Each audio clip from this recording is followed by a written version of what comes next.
is. So the defecation reflex arc is intact.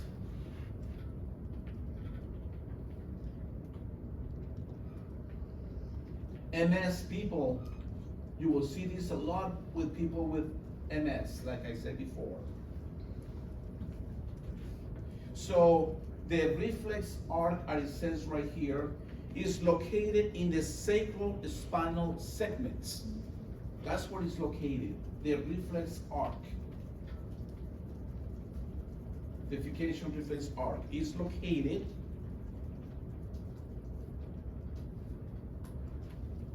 in the sacrospinal segments.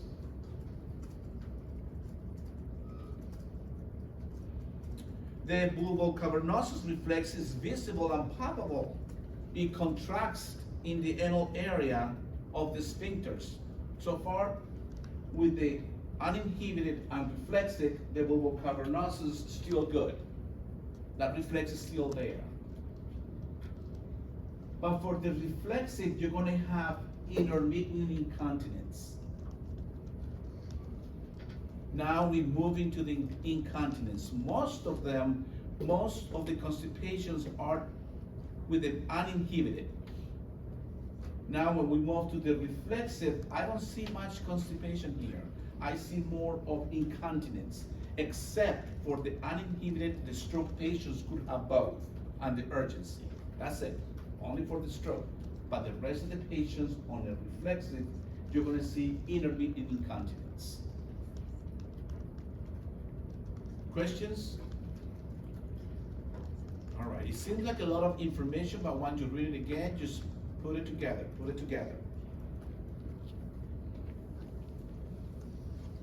Look at the treatment for the reflexive again. There is toileting again, same situation, that doesn't change, same day, time for the program, the same hour. Suppositories and enemas are not to be used routinely to keep the bowel clean.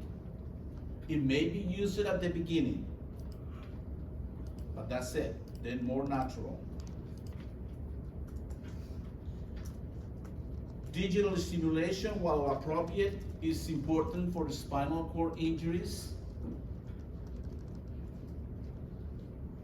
especially for the spinal cord injuries, but keep in mind that if the person has cardiac problems, you cannot do digital stimulation because you're going to excite the Valsalva, what's it called? The Valsalva, vasovagal stimulation, and it can cause arrhythmias with patients with cardiac problems.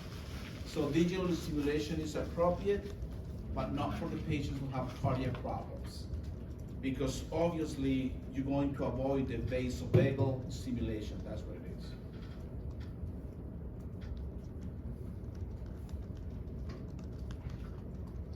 This line here is important to remember in the treatment. Very important to remember right there. And the digital stimulation too with the person with the cardiac. Those two bullets there, review those again.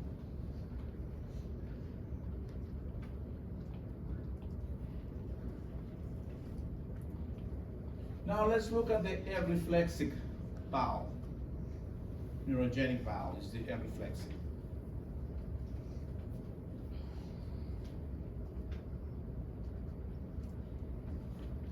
It's mainly seen with those patients with low motor neuron, obviously for the waist down, the paraplegic. We see those more frequently, sacral spinal injuries.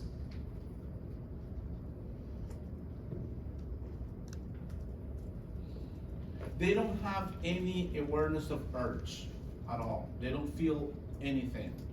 So more than likely what's going to happen? Incontinence, because they don't feel anything.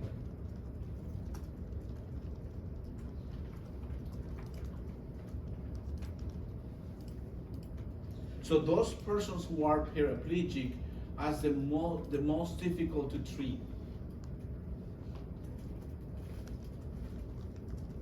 they have a lot of challenges to get bowel control. Why? Because the sphincter is flaccid.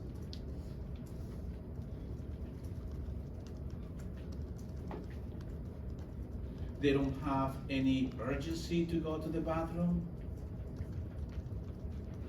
So if there is a stool in the rectum, what's going to happen is that they start leaking out in any activities the person is doing.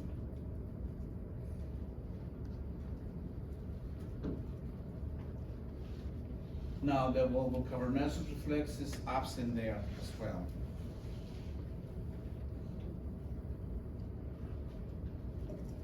But there is a thing to this too for these type of patients. They present with incontinence of the stool, but they also present with urinary retention. That's pretty odd. Well, they don't even feel that the bladder is full, but they have urinary retention. But they have incontinence of the stool. That would be probably a good question to ask in the test.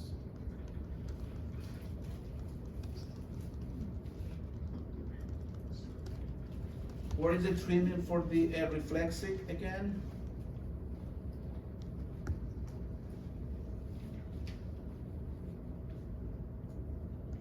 Toileting, high fiber diet, and high fluid intake. 2,000 cc's of water a day. It may be very difficult for the elderly to drink that much water, of course.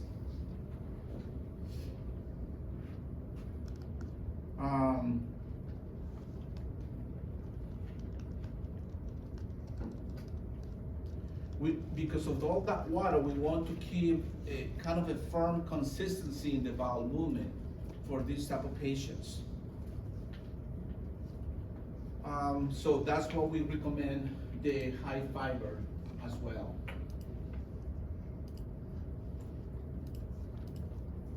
Suppositories may be used at the beginning, and do plans for accidents in there. Well, these are factors that we can control in the neurogenic bowel. We can control the diet for the patients with a high fiber, such as it's good for them to have a lot of popcorn. Popcorn helps for these type of patients. Root vegetables, of course. Fruits and fruit juices, such as apples and prunes, is natural. Nuts, all kind of nuts helps. But then yet be careful with those patients who are unable to swallow, dysphagia. What is recommended for a good bowel movement is 20 to 25 grams of fiber per day.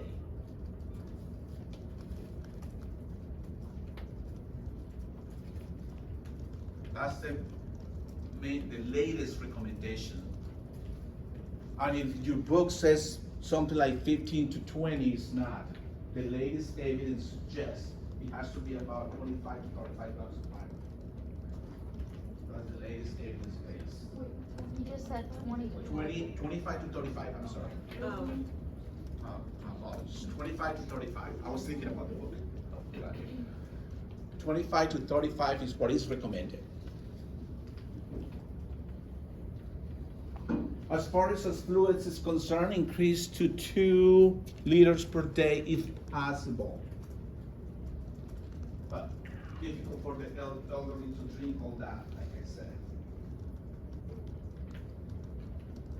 It may not be realistic for those patients who are elderly. But evidence suggests that water is best. When we said fluids, increased fluids, water is best for that.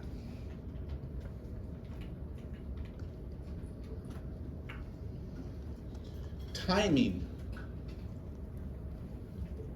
So we're going to use the patient's habits when they used to be okay, before the stroke happens or before the accident happens. So the timing, we're going to use the history that we collected, and we're going to make sure they go to the bathroom based on those habits.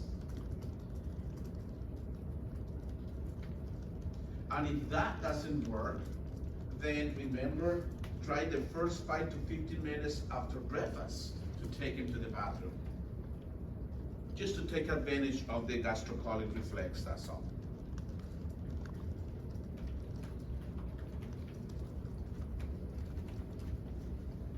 And sometimes they go to the bathroom and you take him back to bed, but then yet they say, oh, I have the urgency. As soon as they say any urgency, I go to the bathroom, obey to that urgency. Now the brain starts trying to connect.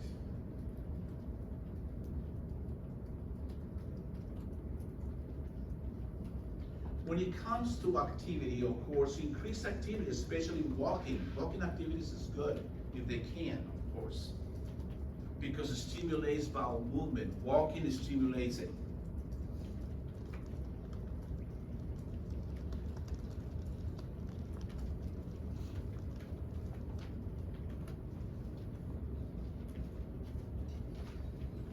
Keeping the patient immobile leads to constipation on top of they already have it, of course. Positioning is the next one, and the last one is medication.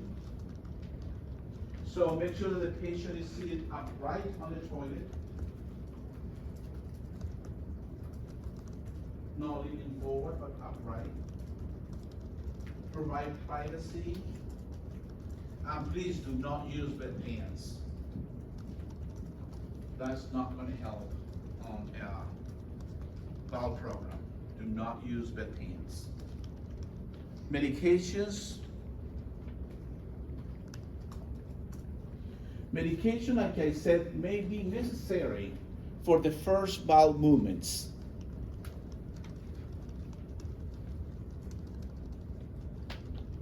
By trying natural means, move the patient into natural means after that.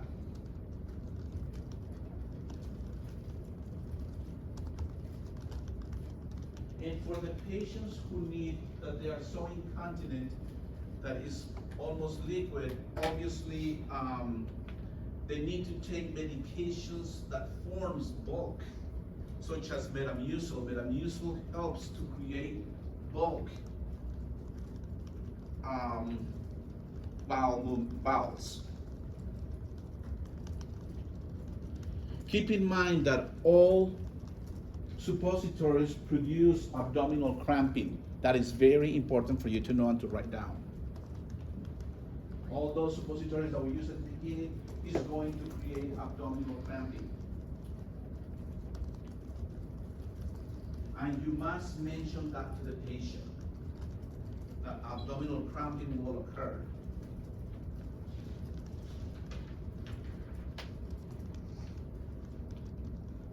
The typical suppository usually takes 15 to 60 minutes to melt in the rectum.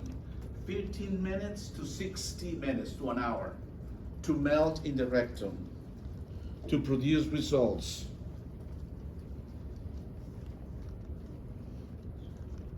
There are things such as glycerin that helps. There is things such as Dulcolax. Colace, the patient needs to take a lot of water after that. And I have seen people in the hospital giving Colace and no water. That doesn't work. There is no water behind it.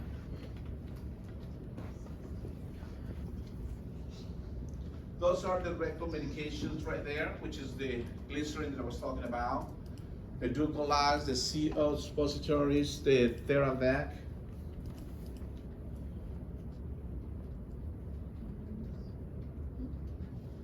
All those help with, when you put a suppository, make sure that the suppository lines against the lining of the rectum. If you feel, when you put the suppository and you feel that went into the fecal matter, it's not going to work. You have to aim it to the side, and you will know that by pressure when you insert that suppository. It has to be touching the lining of the bowel. if it goes straight into the constipation, the bowel,